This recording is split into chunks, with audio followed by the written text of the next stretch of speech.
As much as buying two single-family houses on one lot if rental numbers work well might seem as a great investment, there is a lot of unforeseen complications you might run into and better account before committing to purchase. A lot of material in this video coming out of real-life case happened to me and might be educational for you. If you are an investor operating with your own cash money or working with private lender, often this type of property, such as two single-family houses on one lot, might seem like low-hanging fruit if market rents support overall numbers, and despite the housing boom, how usually long this type of properties sit on the market even when they are not overpriced. Looking ahead, I'm gonna call the main reason, which is with conventional financing, the lenders such as banks have difficulties with the appraising process. Often these lots with two houses can go under contract and then fall off for some reason, and that's how I got my properties. When seller was quote-unquote on the knees after contract fell through, I negotiated down to the price I wanted and got the properties for $140K, way suppressing unwritten 1% rule when current rent in one house and projected in another one had to run to approximate total of $1,800. One of the properties needed work though, but I was thinking to do it on the way after first round of tenants and increase the rent afterwards.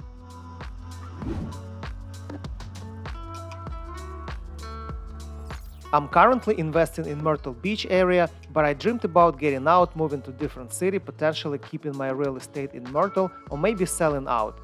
So there wasn't really exact plan with keeping properties for very long term, but the purchase was made targeting it, because it was based on rental numbers. The exit strategy with selling looked good only on the paper.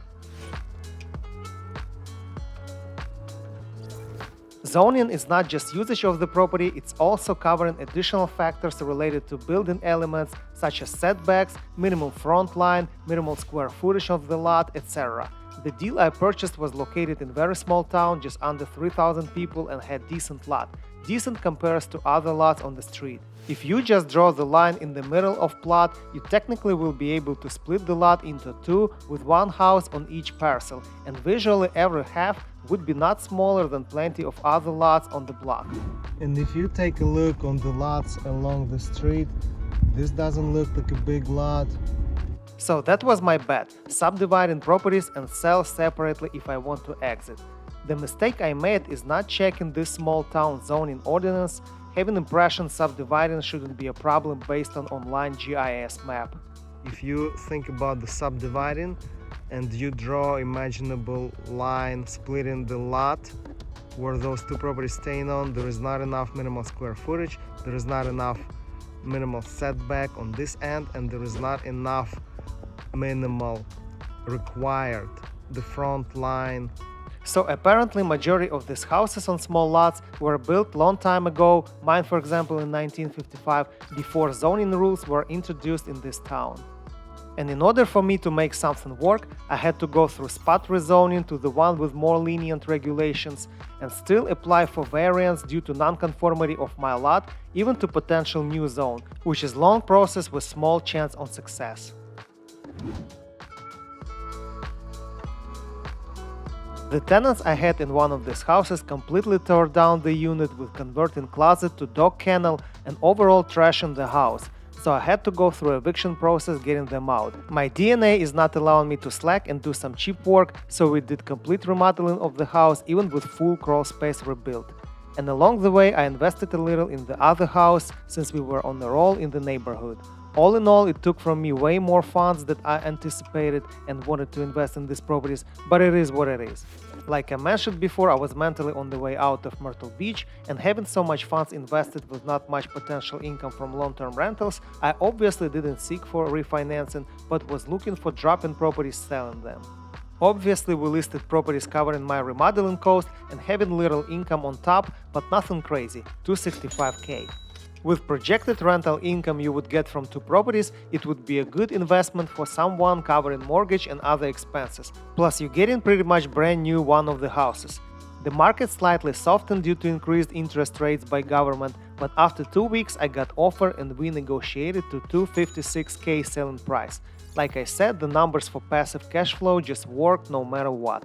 Not the brightest day in Myrtle Beach area, but who cares as much as those two birds can generate the cash flow for the future buyer.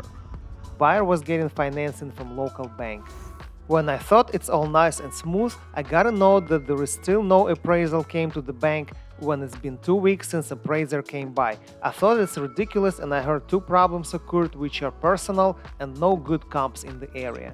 We signed very short extension with the point to have parties to push appraiser to finish work. Actually, I told my agent prior that I have no clue how they're gonna appraise property. I know and monitor entire market every day, and there is literally nothing similar I can recall as 2 single-family houses on one lot.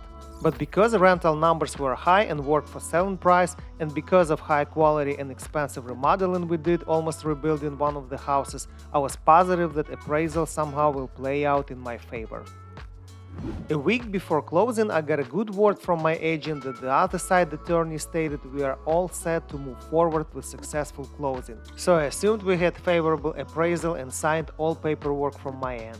But one day before closing, my agent contacted me with shocking news. Appraisal came at 188k mark point. Buyer was willing to add his cash and go up to 20k, but it was so far from 256 we agreed on. And regardless, the appraisal number put me in a petrifying mode, like what the heck just happened. I reviewed appraisal, and as I mentioned before, due to no comps with identical properties, the appraiser took 3 nearby duplexes, calculating average rent per square foot with some adjustments to renovations. To figure exact formula was impossible, but what I couldn't get is why the comps are duplexes with shared wall. There are plenty of triplexes with 2 structures on one lot, duplex and single family, and as a matter of fact I own one of them. I was thinking it makes more sense if to go off the rent per square foot to have 3 units rather than 2, because 3 will give better average number rather than 2 that are not even similar to mine but with shared wall. Theoretically, would tenants want to live in duplex with shared wall and listen to next door neighbors' music or dog barking or arguing or nighttime moaning, or it's better to live in separate individual house? The answer is obvious. So technically the rent for my units had to be projected as higher. But the world of appraisers is quite messy, technical and subjective. There is a reason why it takes at least 4 years to become one. I found the phone number of appraiser and called her trying to explain my position, and she cut me right off with very irritated attitude, saying that she knows what she is doing and pulled some regulation according to which one she cannot talk to me because I'm not her client. Analyzing her report, I even noticed that she used old selling price of one of the properties before it got remodeled and resold for higher price. In any case, this appraisal was complete nonsense and very subjective. I got lucky that buyer's agent feels like was a solid pro and pretty much massaged back very concerned buyer into the deal. After reviewing appraisal and little report from buyer's agent, the bank got on the board that the appraisal is not reflecting the value of the properties, and the second appraisal was scheduled. I went full mode to prepare and meet appraiser trying to represent better comps to use. I found average rents around the area which showed how low is supply of rental houses, and I stick to my opinion on what comps is better to use. Even it was technically triplexes, but there were 2 buildings on one lot similar to mine, kind of farther away from the area though. Anyway, I thought the appraiser will go based on rental rate per square foot and might explore nearby municipalities since there is no really exact comps in my little town.